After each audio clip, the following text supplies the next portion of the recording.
Estou aqui de volta com o programa Faces da Beleza e sempre com novidades. No quadro Mulheres Extraordinárias, entrevista com a cabeleireira Letícia Lessa, que vai falar sobre Mega Hair. Notícias impactantes com Alan Raposo. E terapia das notícias com meu amigo Beto da Bahia, mas eu continuo achando que é fofoca. No quadro Saúde da Mulher, a nutricionista Vanessa Rosestolato fala sobre carboidrato e o apoio do programa Faces da Beleza ao autismo. E a minha participação no evento Mentes Visionárias no Hotel Hilton em Copacabana. E você vai assistir um pouco do que rolou no evento de empreendedorismo do projeto Rosas em Ação. Assista! Mulher guerreira que conquista o seu valor. Estou aqui em Vila Emil, município de Mesquita, Baixada Fluminense. O que eu vim fazer aqui, você já vai descobrir.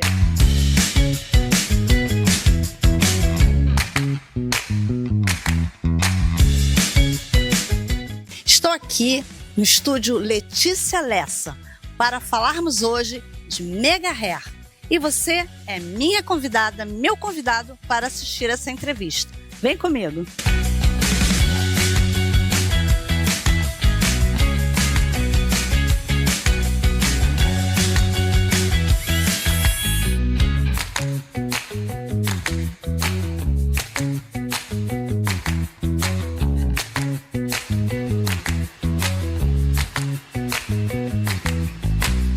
Estamos aqui com a grande cabeleireira Letícia Lessa, que ela é expert em Mega Hair, não é isso? E ela vai falar um pouquinho de como você usar um Mega Hair. Olha, ela é especialista mesmo. Mas antes, vamos saber um pouquinho da trajetória de vida dela. Tudo bem, Letícia? Tudo bem, Luísa. Primeiramente é um prazer te receber aqui, né? Ter esse evento que a gente combinou já há um tempo.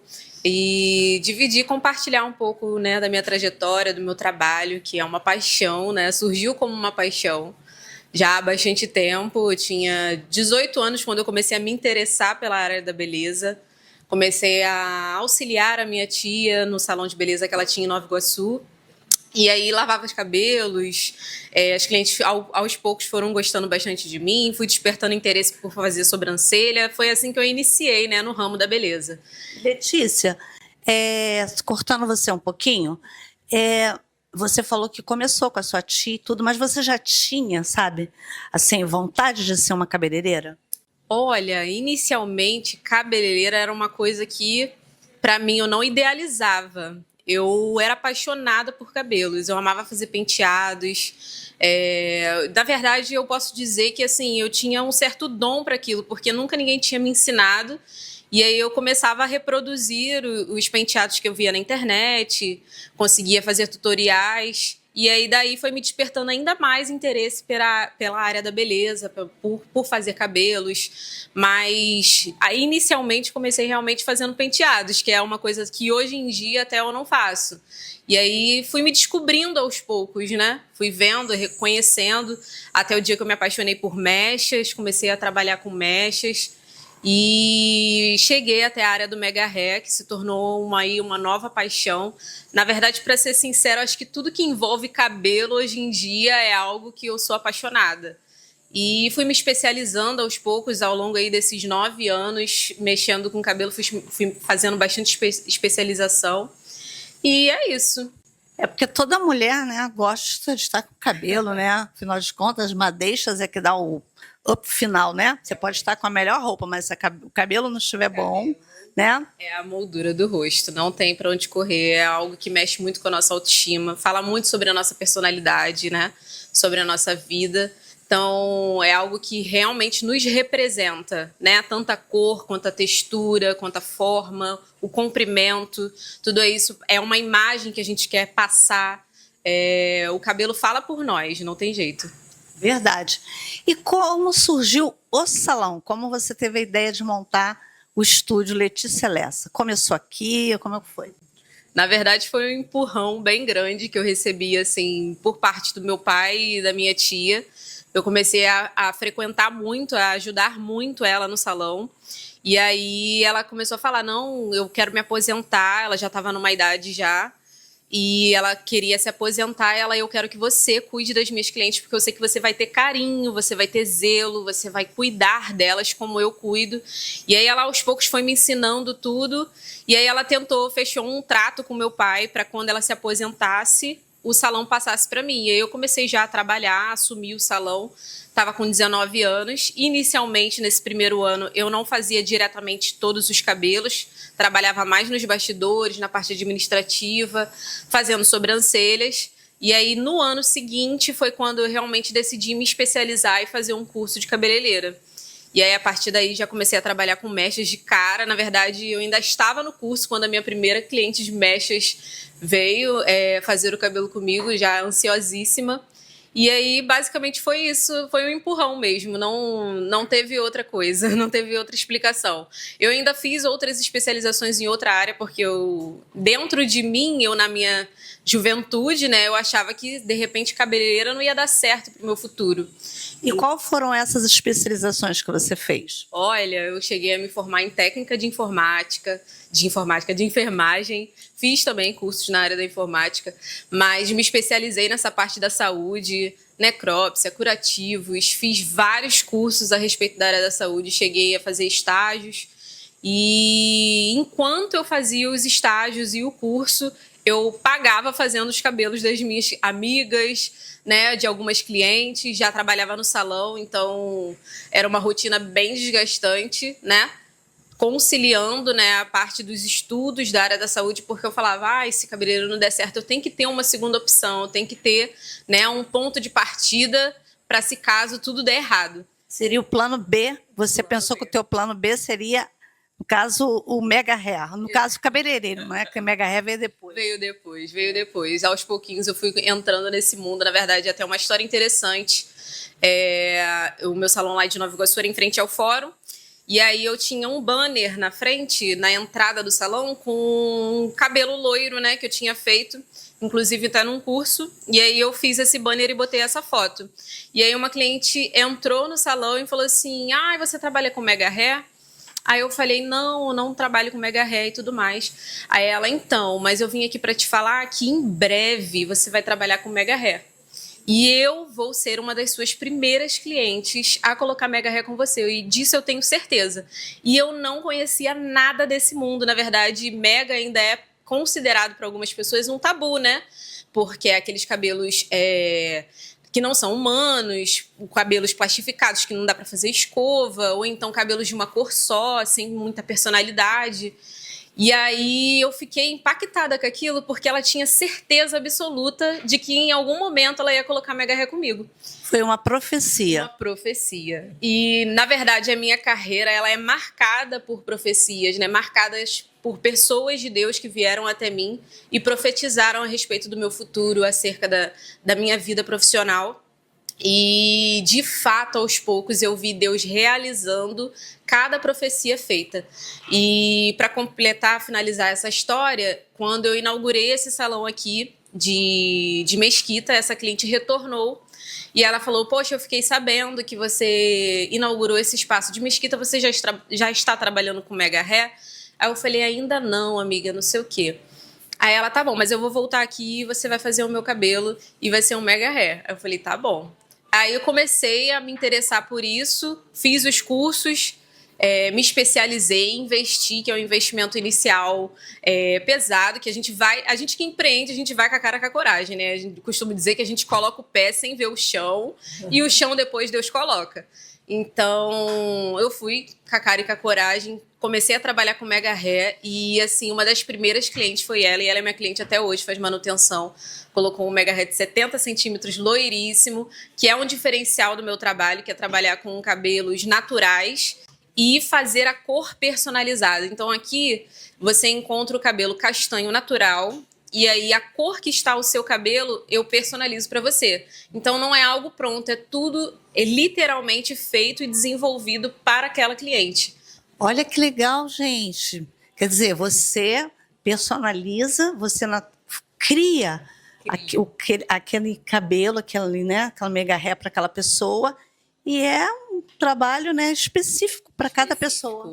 Específico, literalmente. Porque a gente vai de muitas necessidades, né? Não só de comprimento e quantidade, mas principalmente da cor, porque antes a gente, sou uma cliente loira, então se comprava um cabelo totalmente loiro, todo de uma cor só, e era aplicado daquela maneira. E eu trabalhando com os cabelos brasileiros, né, que é um tipo de cabelo ainda mais refinado, que é um cabelo específico, especial mesmo, a gente consegue fazer essa cor personalizada. Então, se a cliente é ruiva, se a cliente é morena iluminada, eu crio a cor e crio o desenho de mechas também, o que traz um efeito e um caimento ainda mais natural, né? Porque você não consegue ver separação entre o cabelo natural da cliente entre o mega hair que foi colocado. Então, você que adora o mega hair e quer que fique exatamente parecido com o seu cabelo ou até melhor do que o seu cabelo, aí, ó, Letícia Lessa. Letícia, deixa eu te fazer uma outra pergunta. Eu sei que recentemente você teve um bebê, né, uma menina, e como é isso? Atrapalha? Você tem um pouco de, digamos assim, interrompe o seu trabalho durante lidar com a criança, vir para o salão? Olha, realmente a maternidade ela muda muito a nossa vida, não só a nossa vida como a nossa mente, né? Eu acho que a maioria das mulheres que se tornaram mães falam que são uma pessoa até o momento de se gerar uma vida. A partir dali, a nossa vida muda completamente. Então, assim, eu tinha uma rotina de trabalho muito puxada, né? Eu fazia muitos atendimentos por dia, eu tinha horário para chegar, mas não tinha horário para sair. Trabalhava muitas vezes por semana, às vezes aos domingos, não tinha folga.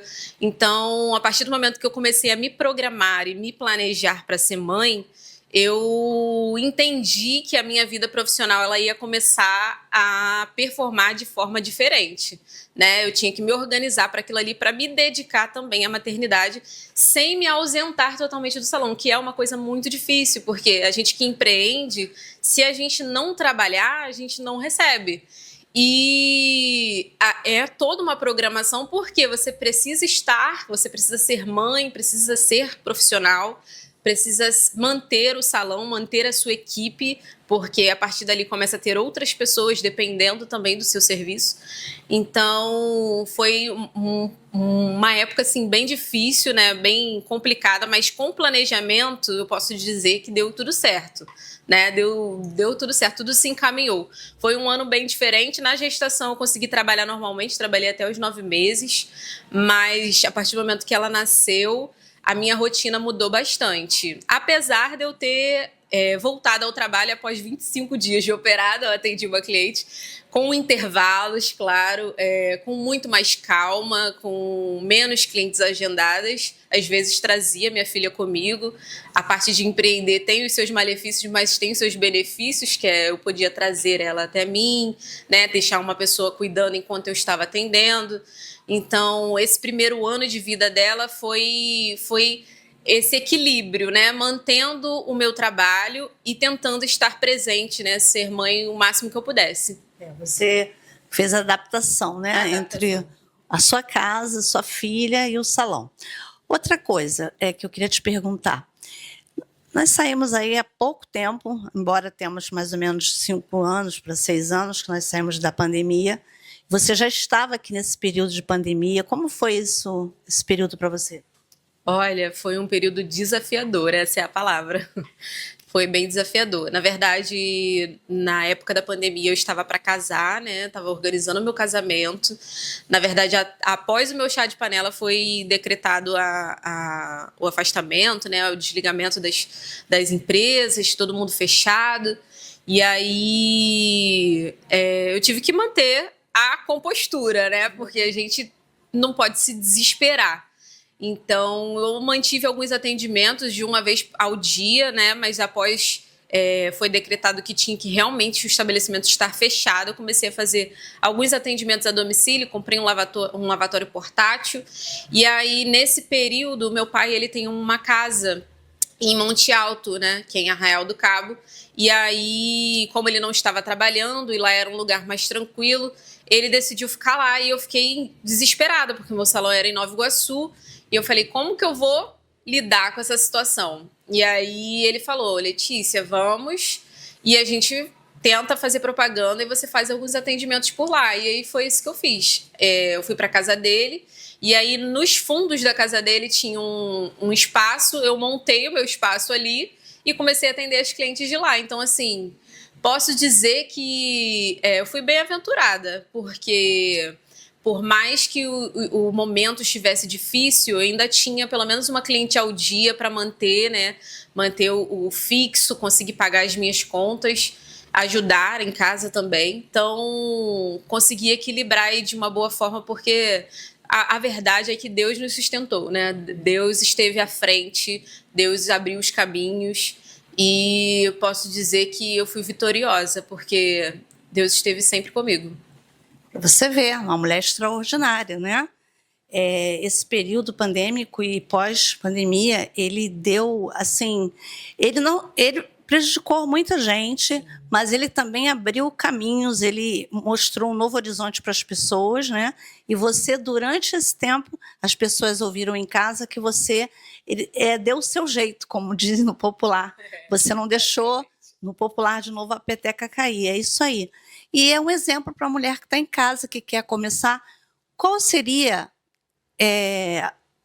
você como uma mulher extraordinária, como eu disse, uma pessoa que sabe o que quer, determinada, qual seria o conselho que você daria para essa mulher que... Tem muitas mulheres em casa que sabem fazer cabelo, até mesmo mexe com mega hair, mas não tem coragem de abrir um espaço, um estúdio. Qual o conselho que você daria para elas? Olha, em primeiro lugar, o conselho que eu posso te dar é colocar Deus à frente, né? E selecionar os sonhos, aqueles sonhos que a gente às vezes guarda e acha que são impossíveis, né, de se concretizar, e colocar nas mãos de Deus, mas não só colocar, né? Começar a dar o primeiro passo. Como eu falei, empreender é aquele passo que a gente dá no vazio.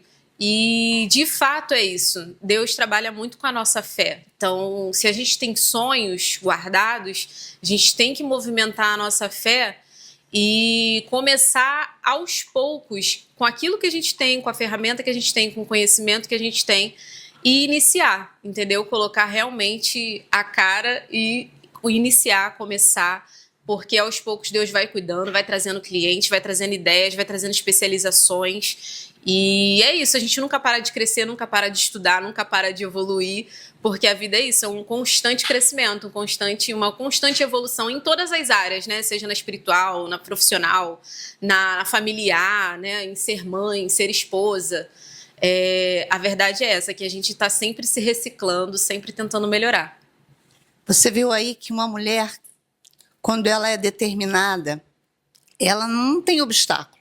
Você viu que ela, na pandemia, ela deu o seu jeito, teve filho recentemente, né, uma menina linda, e ela não parou.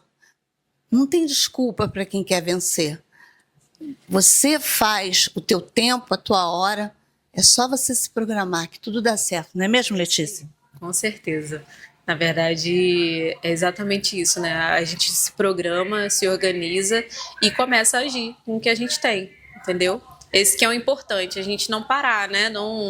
Quem está em constante movimento tem crescimento. É isso. Agora, vamos ver o trabalho da Letícia Lessa?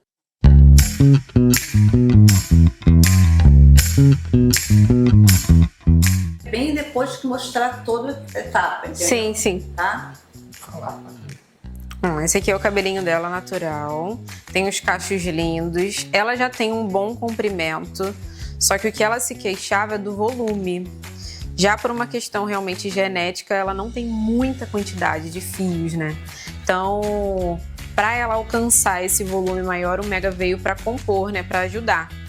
Então, dá para ver aqui na formação do cabelo dela que ele fica bem ralinho, né? No caso, acho que quando ele pegava tamanho, ele não tinha volume. Acaba perdendo esse peso e esse volume, principalmente na parte das pontas e do comprimento. Sim. Perde esse peso, né? E as cacheadas geralmente gostam de bastante volume. Então, uma faixinha do Mega Hair deu uma pequena alongada e deu a ela o volume que ela adora. Então, uma faixa já foi o suficiente para, bem colocada, com a cor personalizada. Então, o encaixe é perfeito. Esse que é o diferencial, ter a cor personalizada para não ter divisão nem separação entre o dela e o Mega Hair. Principalmente ela que é cacheada, então a gente tem esse cuidado ainda maior para ver a curvatura, a textura, para que seja o mais parecido possível. Para quando a gente colocar, ele consiga ter o disfarce perfeito e trazer o volume dela. Exatamente. Tudo realmente muito personalizado e estudado para cada cliente. Então, você que está em casa, ó, tá precisando de um cabelo desse aqui, com essa textura, vem pro estúdio Letícia Lessa, não é, Letícia? Com certeza. Você que estiver querendo preencher as pontas ou alongar os fios com uma cor personalizada, um cabelo realmente feito para você, esse é o seu lugar.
Uma violência contra um animal indefeso, um alerta que pode salvar vidas.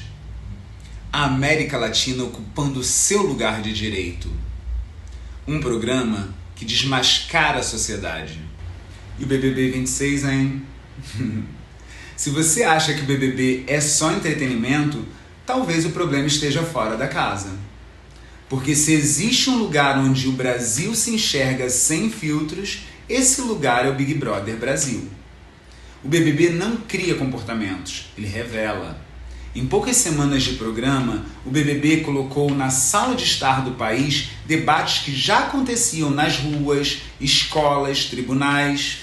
Logo na estreia, uma pergunta aparentemente simples: você é participante também? Direcionada a uma mulher negra, escancarou o racismo estrutural que muita gente finge não ver.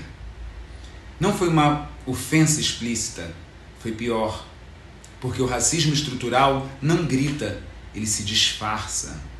Dias depois, um episódio de assédio dentro da casa levou o tema para a esfera policial, porque quando existe assédio, não existe entretenimento. Dentro ou fora da casa, crime é crime. Ali o jogo acabou. O BBB 26 mostrou que convivência não é entretenimento quando atravessa a dignidade do outro. E quando assuntos como assédio, racismo, intolerância religiosa ganham a luz do holofote, eles deixam de ser casos isolados para se tornarem espelhos. Espelhos desconfortáveis, mas necessários. É confortável apontar o dedo para quem está dentro da casa confinado. Difícil é admitir que essas falas atravessam o nosso almoço de família, o nosso grupo de WhatsApp, o nosso dia a dia. Enquanto o país assiste o BBB, ele aprende. E o que a gente faz com esse aprendizado não acontece na casa, acontece aqui fora. Você conhece Tatiana Sampaio? Se não conhece, talvez seja a hora de repensar quem a gente costuma chamar de notícia. E se estamos dando fama a quem realmente merece. Como já noticiamos aqui no programa, o nome do momento não vem da televisão, nem das redes sociais, vem da ciência. Tatiana Sampaio, pesquisadora brasileira que tem ajudado tetraplégicos a recuperar movimentos, autonomia e algo ainda maior e mais raro, esperança. E talvez o que mais emocione nessa história não seja o que ela faz, mas perceber o quanto o Brasil ainda conhece pouco de quem realmente transforma vidas. Enquanto muitos brilham por alguns minutos, Tatiana muda destinos inteiros em silêncio. O Brasil não precisa de mais famosos, precisa aprender a reconhecer quem muda o país, mesmo quando isso não vira espetáculo. E o Bad Bunny, hein? Muita gente odiou o show do Bad Bunny no Super Bowl, e talvez esse seja exatamente o ponto. Porque o problema nunca foi a música. O problema foi ouvir um latino cantando em espanhol no maior show televisivo dos Estados Unidos, sem legenda, sem pedido de desculpas. Quando Bad Bunny ocupou o intervalo do Super Bowl 2026, ele não fez concessões, não traduziu, não suavizou, ele simplesmente foi. E isso incomodou porque, pela primeira vez, a América Latina não apareceu como figurante. Ela estava no centro, falando a própria língua, contando a própria história. Mais de 128 milhões de pessoas assistiram. Uns dançaram, outros reclamaram, mas ninguém ignorou, e isso diz muito. Bad Bunny não fez um show confortável, fez um show verdadeiro. Ele fez um show que não performava apenas música, mas identidade e pertencimento. E agora a pergunta que fica é: por que isso incomoda tanto, hein? É impossível não falarmos aqui do Cachorro Orelha. Um cachorro comunitário que se tornou protagonista de uma terrível história. O caso do Orelha ganhou força porque expôs mais do que uma denúncia. Expôs um padrão de abandono, de descaso e principalmente de impunidade. Orelha virou o rosto de uma dor coletiva, porque todos nós já vimos algum tipo de violência contra animais e sabemos que quase nunca existe uma consequência real. Isso dói. Dói porque a impunidade cria espaços para que atos assim continuem acontecendo. Dói porque, quando nada acontece com quem o faz, a mensagem é clara. Fazer o mal compensa para quem tem determinada cor e privilégios. E o Brasil já está cansado dessa mensagem. Orelha, sem saber, despertou uma conversa nacional sobre responsabilidade, sobre leis que precisam ser aplicadas de verdade. No fim das contas, Orelha virou símbolo da nossa capacidade de nos unir por uma causa. Talvez seja por isso que ele marcou tanto, porque no fundo, Orelha nos lembrou de algo essencial: a nossa humanidade. Nos últimos meses, o Brasil vive algo raro. Não é só empolgação por um filme, é reconhecimento. O Agente Secreto não virou apenas um indicado ao Oscar, virou um sentimento nacional. Quando as 4 indicações foram anunciadas, incluindo pela primeira vez na nossa história Wagner Moura, indicado a melhor ator, o país reagiu como se fosse um final de Copa do Mundo. Mas a pergunta é, por quê?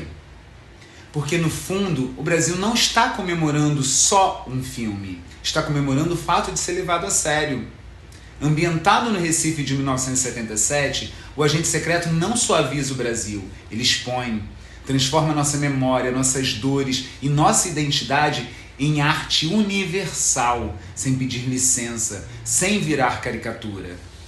Com mais de 50 prêmios internacionais, incluindo Cannes e o Globo de Ouro, o filme chega ao Oscar esse ano carregando algo maior que expectativa. Num país acostumado a duvidar do próprio cinema, o Agente Secreto já fez algo raro antes mesmo da cerimônia. Deu orgulho. O Oscar importa. O filme já venceu. Venceu porque quando uma obra brasileira alcança o centro do mundo, não é só um filme que chega lá, somos todos nós. Hoje o Faces da Beleza faz uma pausa necessária para falar de um assunto que não pode mais ser ignorado: o feminicídio no Brasil. O feminicídio não é um crime isolado, é o crime final de um caminho de violência e é sobre esse caminho que precisamos falar. A violência contra a mulher nem sempre começa com um golpe. Ela começa com a violência verbal, através de humilhações, gritos, xingamentos, da diminuição constante que destrói a autoestima e prepara o terreno para abusos muito maiores.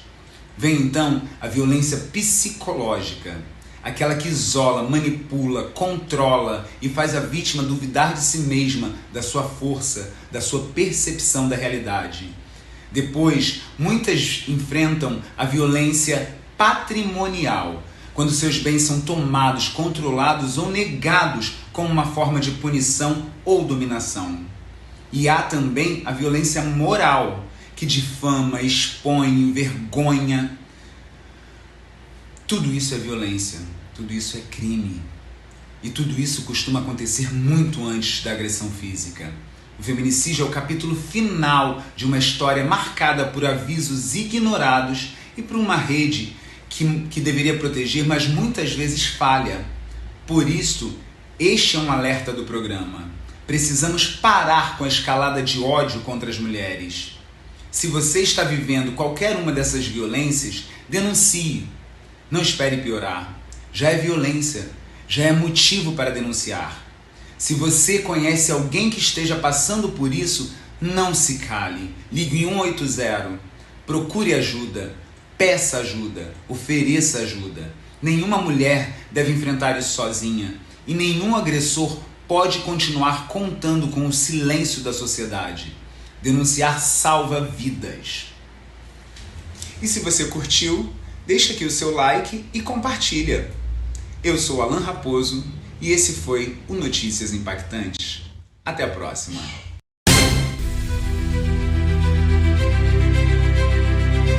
Lá vem ele dizendo que as fofocas dele é terapia. Tô chegando. Faz tempo que o Terapia da Notícia não tá aqui no Face da Beleza, né, Luísa? E ó, não é fofoca. É notícia de bastidores que a gente faz a terapia, a gente trata o que tá rolando no mercado do mundo da fofoca. Deu pra entender? Então vamos lá. O Felipe Campos, aquele que já foi o Pablo, qual é a música, Pablo? Né? Que trabalhou um tempão com o Silvio Santos, aí depois ele saiu e foi trabalhar, né, com as redes sociais dele. Depois disso ele foi trabalhar com Sônia Abrão. Com Sônia Abrão ele ficou um tempão na bancada, né, do Da Tarde é Sua. E Da Tarde é Sua, depois de vários anos, deu mal-estar entre ele e a direção e Sônia Abrão, que até hoje ele não esclareceu, assim, tipo, com transparência o que rolou. E ele foi parar na Band. Na Band, ele foi pro Bora Brasil, do Bora Brasil ele foi para o Melhor da Noite, aonde ele mostrou um desempenho maravilhoso como apresentador. Nesse meio caminho andando, ele montou o site dele, que é o Felipe Campos, e que é o maior sucesso. Hoje ele consegue engajar, hoje é como se fosse um trabalho dele, onde ele consegue ter um retorno muito alto. Na Band aconteceu o mal-estar entre uma nova direção de programação artística e ele foi demitido, né? Chamaram para conversar, que ele poderia ser encaixado em outra coisa. Ele achou melhor dar uma segurada e focar nas redes sociais dele e no canal dele, que dá um retorno, onde hoje tem vários profissionais trabalhando, inclusive, né, profissionais de TV que cuidam das pautas do programa dele, né? Um programa que ele tem de fofoca nas lives que ele faz lá no Felipe Campos. Menino, com isso tudo aí, ele falou que ia dar um tempo a segurar, nada disso. Ele já estava articulando a volta dele para o SBT. Porque no SBT ele saiu depois de ter tido mal-estar com uma pessoa que participava de um programa junto com ele. E para não piorar, ele mesmo pediu para sair. E a família Bravanel, né, chegou e falou, ó, a porta continua aberta. Quando ele saiu agora da Band, já saiu articulando a volta e agora é oficial, ele está na Band. Eu acho que é por aí o caminho. Eu acho que nessa caminhada toda de Felipe Campos, o que foi que ele fez? Ele conseguiu, ó, virar massa para levantar as paredes com mais firmeza, para não balançar e cair. Botou as vigas e aí com isso, hoje ele está voltando para o SBT. Ainda não tem projeto, se especulam um programa pela manhã, né? Um programa, uma revista eletrônica, a qual ele seria um dos apresentadores, mas não tem nada ainda certo. Certo é que ele já é contratado e vão ver o melhor caminho para que ele possa assumir e dar um retorno que a emissora gosta, que é das colocações dele muito segura e com credibilidade. Gostaram da primeira? Ó, Luísa, eu vou fazer o seguinte, eu vou dar uma respirada. Eu vou ali pegar minha água Light Diet Raça Society e volto, que tem a segunda e depois mais uma e mais uma. Ó, deixando claro que não é fofoca, é terapia das notícias. Segura aí que eu volto já. Ó, a minha água Light Diet Raça Society para soltar mais uma notícia aqui no nosso terapia da notícia, né? Não é soltar, é tratar a notícia que está rolando nos bastidores, todo mundo fica cogitando, ganhando like, e a gente aqui faz um tratamento de cada notícia que, né, carimbam como fofoca, mas no caso aqui é uma terapia, né? Afinal de contas é meu consultório, onde eu faço as terapias das notícias. Se eu tivesse aqui meu casaco de terapia, que eu não estou usando casaco, que eu estou super à vontade.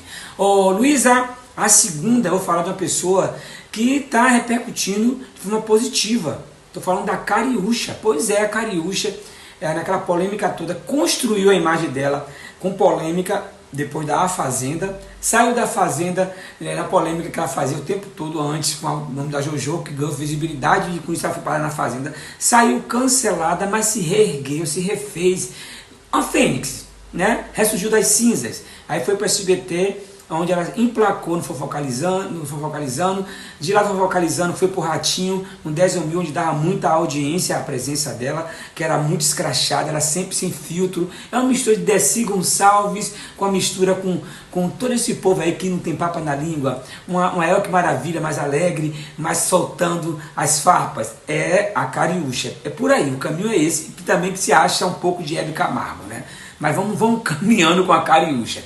E com isso, ela ganhou até o ano passado o troféu imprensa como revelação de TV. Né? Não sei se desse ano ela está concorrendo de novo, porque estão gravando para poder passar em breve. Talvez ela até concorra de novo, mas não agora como revelação, porque ela já se foi revelada. E eu sei que ela ficou lá, pediu para sair do Fofocalizando, não tiraram. Ela fez um teste para fazer o Caso de Família da Cristina Rocha, que não estava na emissora mais. Foi aprovada, mas na hora a emissora mudou tudo, trouxe a Cristina Rocha de volta e com isso ela se sentiu meio traída, porque ela queria fazer um programa dela. E aí ela não renovou o contrato, na verdade ela não renovou não, ela não concluiu o contrato, fez um acordo amigavelmente e meteu o pé. A única falha dela, que faltou acho que um pouco de instrução da assessoria dela, foi que ela não divulgasse 2 semanas depois que já estava fechando o contrato com a Rede TV, que é uma das emissoras mais fracas, né, no ranking da emissora aberta, porque já teve muito fôlego, já respirou muito forte, hoje respira com balão de oxigênio, que no caso é a Rede TV. Mas ela foi porque ela disse que queria, né, nem pelo valor financeiro, porque ela estava conseguindo muita grana as redes sociais dela, estava dando muita grana, uma presença VIP, então ela queria arriscar para ter o programa dele e mostrar que ela é capaz de ter um programa de televisão. Com isso ela foi lá para apresentar lá, no lugar da Luciana Gimenez, o Super Pop, com uma nova roupagem, a roupagem cara, escrachada, popular da Cariúcha, que até assumiu Super Pop, que é popular mesmo.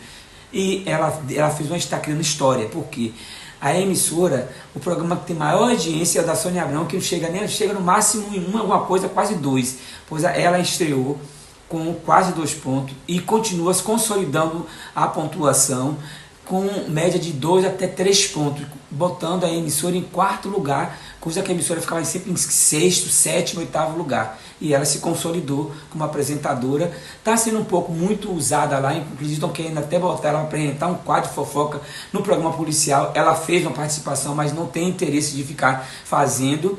E ela está caminhando, eu acho que, consolidando, ela vai ter proposta de outras grandes emissoras ou ser fiel e continuar onde deu um espaço para ela ter um programa próprio, que na verdade teria que ser um outro programa, tipo Cariúcha Popular, não Super Pop, para não ter comparação, porque não tem nem que comparar ela com a Luciana Gimenez. E com isso, ela soube caminhar, né?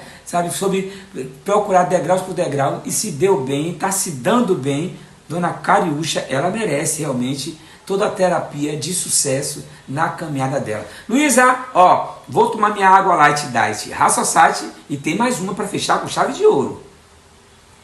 Mais um gole da minha água Light Diet Raça Society. Luísa, deixando claro que não é fofoca. Eu estou tratando as notícias que viram fofoca nos sites aí, ganhando bastante like, bastante poder. Aqui a gente trata o que está rolando, mas com mais convicção, porque não é fake news. Então agora eu quero falar de uma situação que está virando moda. Acho que tudo que acontece de ruim vira moda. E o que está acontecendo de ruim, que já há muito tempo, que não é nem para virar moda, é para virar falta de vergonha.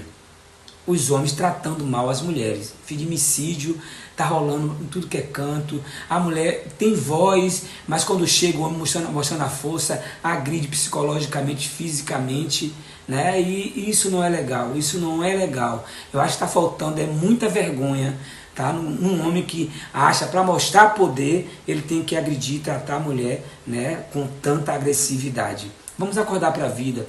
Aí você para refletir. Quando você nasceu, a sua mãe te dava carinho ou te maltratava? Mas teria sido uma mãe sem cultura, ela nunca maltratou, ela se exemplou. Isso não quer dizer que você tem que maltratar, achando que está exemplando as mulheres. Você tem que respeitar. Respeitar, cuidar. Nem com uma flor sem espinho se bate em uma mulher. A mulher merece carinho. Então, para vocês, homens que estão agindo de forma irregular, errada e brutal, sendo um monstro na vida de mulheres, vamos tomar vergonha nessa cara e vamos cuidar e estender a mão com carinho para as mulheres do mundo. Então, diga não a esses homens do mal. E quando a mulher disser não, é não. Vamos respeitar o espaço dela. Respeitar com carinho, porque você tem muito a aprender com a mulher. E com isso eu fecho o meu Terapia da Notícia, deixando bem claro que aqui é um consultório de terapia, fofoca não. Agora é com você, Luísa, segura daí!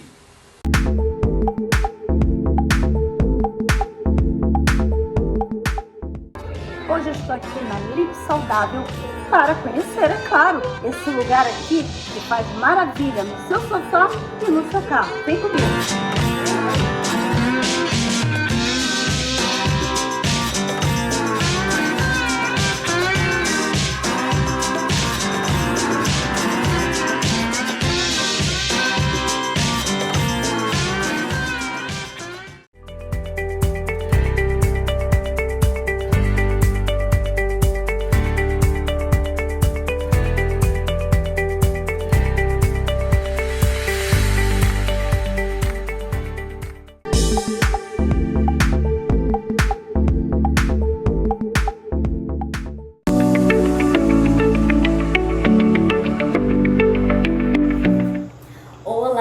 É um enorme prazer estar mais uma vez no seu programa, falando um pouco com as mulheres que estão me assistindo em casa.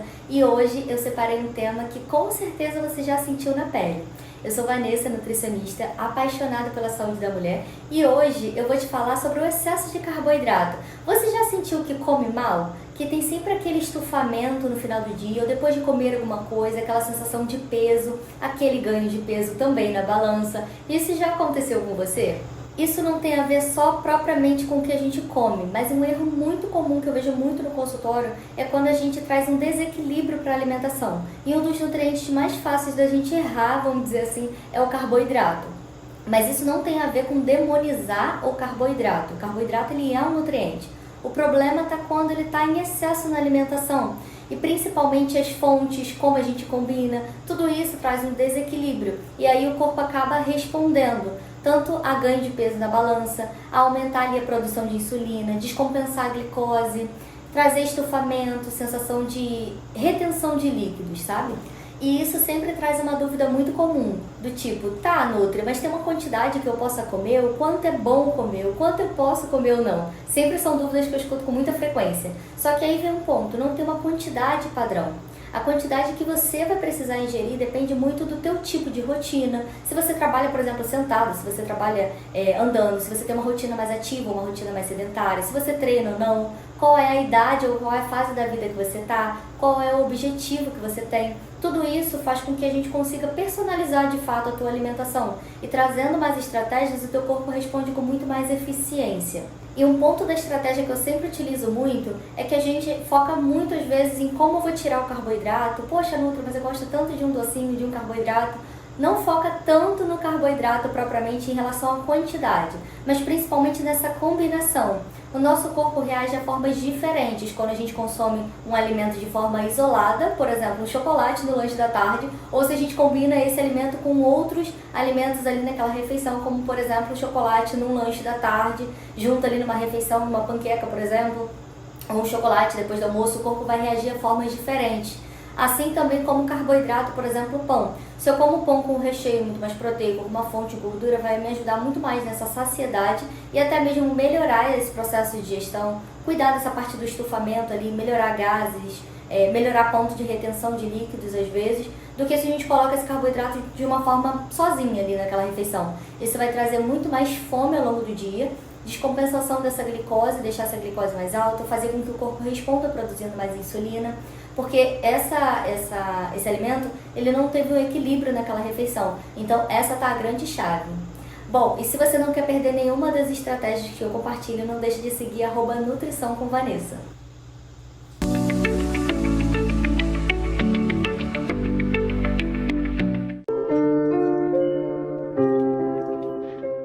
Aqui para uma causa nobre, tá? Defendendo as mães aqui que têm filho, tem transtorno do espectro autismo. E elas vieram aqui hoje defender essa causa que é nobre. E vamos falar um pouquinho com elas sobre as dificuldades que elas enfrentam, o dia a dia delas com os filhos. Tudo bem? Estou aqui com a mãe, Daniele. Com a mãe, Dayana. Vocês, queria que vocês dissessem o povo que está em casa, com as mães, principalmente os pais, que passam por esse problema, que tem que trabalhar todos os dias, conviver com esse transtorno. Como é isso? Assim, a descoberta do diagnóstico é um baque pra gente, né? Porque você tem um filho e você não pensa, né? Como é que vai vir? A gente não sabe como vem.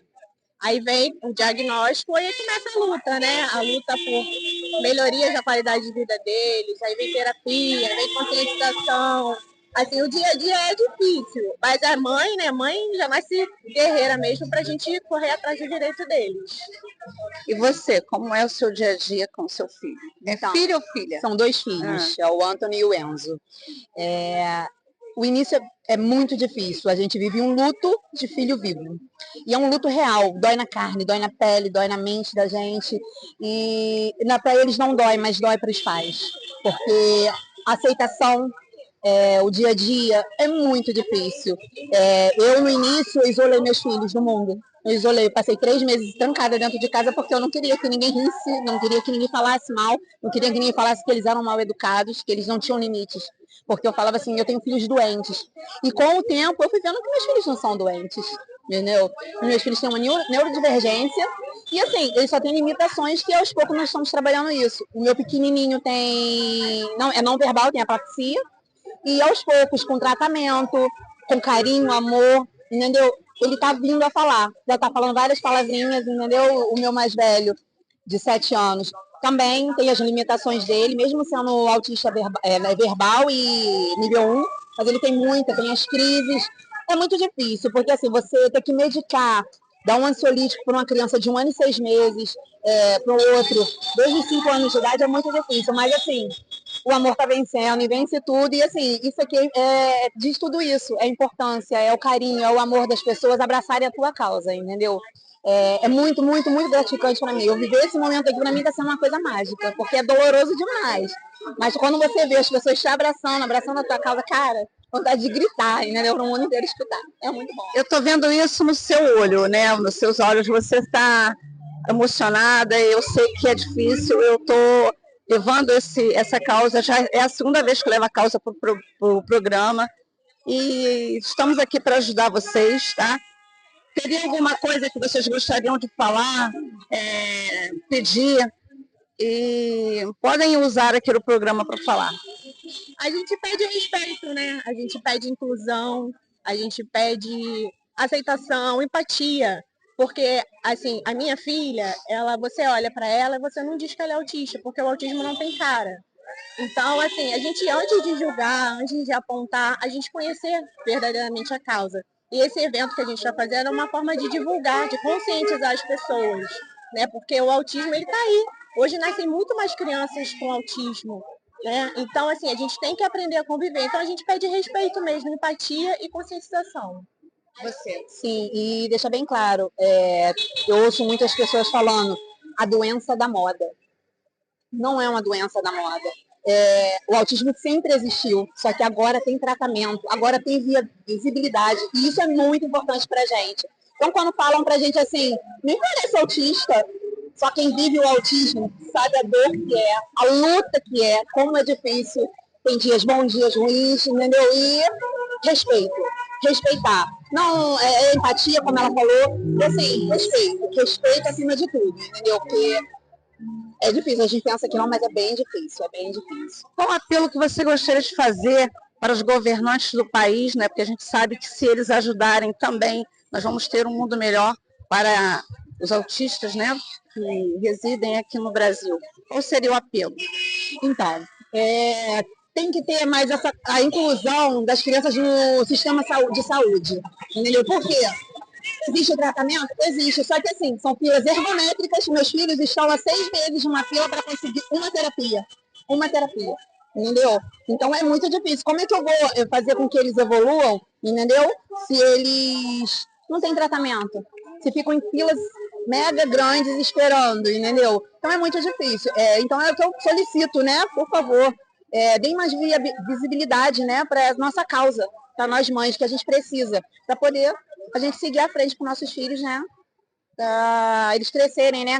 Como qualquer outra criança, fazendo tudo o que precisa, mas para isso a gente precisa de ajuda, precisa de terapia, precisa de inclusão, precisa de respeito. É isso aí, você que está nos assistindo e pode fazer alguma coisa por essa causa, por favor, ajude esses pais que precisam muito, sabe, da ajuda de vocês. E você que está em casa, que passa pelo mesmo problema, junte-se a elas aqui, tá bom? Muito obrigada. Até a próxima. Obrigada. Tá?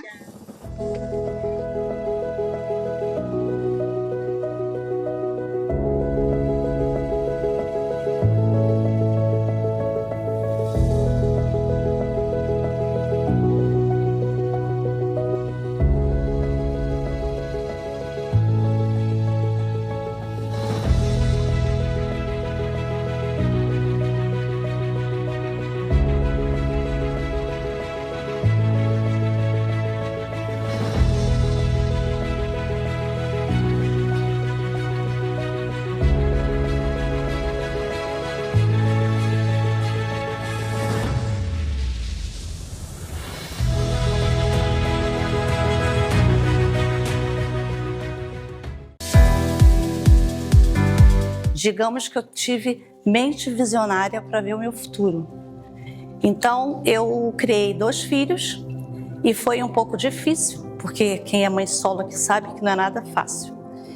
Mas eu superei, consegui criá-los e cada profissão minha me ajudava em alguma coisa dentro da minha casa. Mas hoje eu não vou falar muito da minha vida. A minha vida foi difícil, sim, mas quando uma mulher chega numa posição que ela se empodera, ela não tem que ficar falando muito do passado, só mesmo dar uma pincelada no seu passado, porque senão fica maçante e chato, não é mesmo? É o tema que eu vou falar para vocês hoje. Estratégia. Toda pessoa, ela pode ter ou não recursos, porque mesmo você tendo recursos, você tem uma barreira, que pode ser sentimental, profissional, familiar. E não é só o dinheiro que te paralisa. É você não ter estratégia. Se hoje você não tem estratégia que o Instagram, as redes sociais te dá, você não vai conseguir ter uma mente visionária. Visão e estratégia é a mesma coisa. Para chegar em algum lugar, temos que ter estratégia de vida. Não adianta dizer para mim que, Luísa, eu não consigo. Aí você tem que fazer uma análise para ver onde estão te barrando. Porque nós temos barreiras psicológicas. Por exemplo, lidando com várias mulheres, que são muitas, eu vi que muitas mulheres têm problema com a forma física, biotipo. Eu sou gordinha, não posso aparecer nas redes sociais. Meu cabelo é feio, meu rosto é feio, eu tenho papada, eu trabalho com beleza. Isso é só um ponto negativo na tua vida. Você tem que ter estratégia em tudo que você vai fazer para se dar bem na vida. Tudo você tem que ter estratégia para vencer. Por que eu estou falando isso? Um pouco da minha vida e jogando aí. Porque todo mundo fala que não tem como. Ué, porque é pobre demais? Mas não tenho roupa. Pede emprestado. Quer vencer? Não tem obstáculo. Quantas vezes eu e os meus filhos, sem casa, sem motivação, eu ouvi a Ana Maria Braga falar: levanta, menina! Quem aqui não ouviu? Por isso ela é útil. A Hebe Camargo, ela foi útil. Sabe por quê? Ela foi a primeira mulher a provar que nós podemos. Você já viu a vida da Hebe Camargo? A Hebe Camargo foi discriminada, foi humilhada. Ela chegou onde chegou. Sabe por quê? Porque ela se impôs. Falaram que ela não podia, ela disse: eu posso. E você pode. Uma das coisas que eu falo no meu programa quando acaba: posso todas as coisas em Deus que me fortalece. Porque quando Deus falou isso para você, Ele estava afirmando que você pode. Então não há barreiras, nem psicológica, nem de biotipo, nem de nada. Você pode todas as coisas. É isso.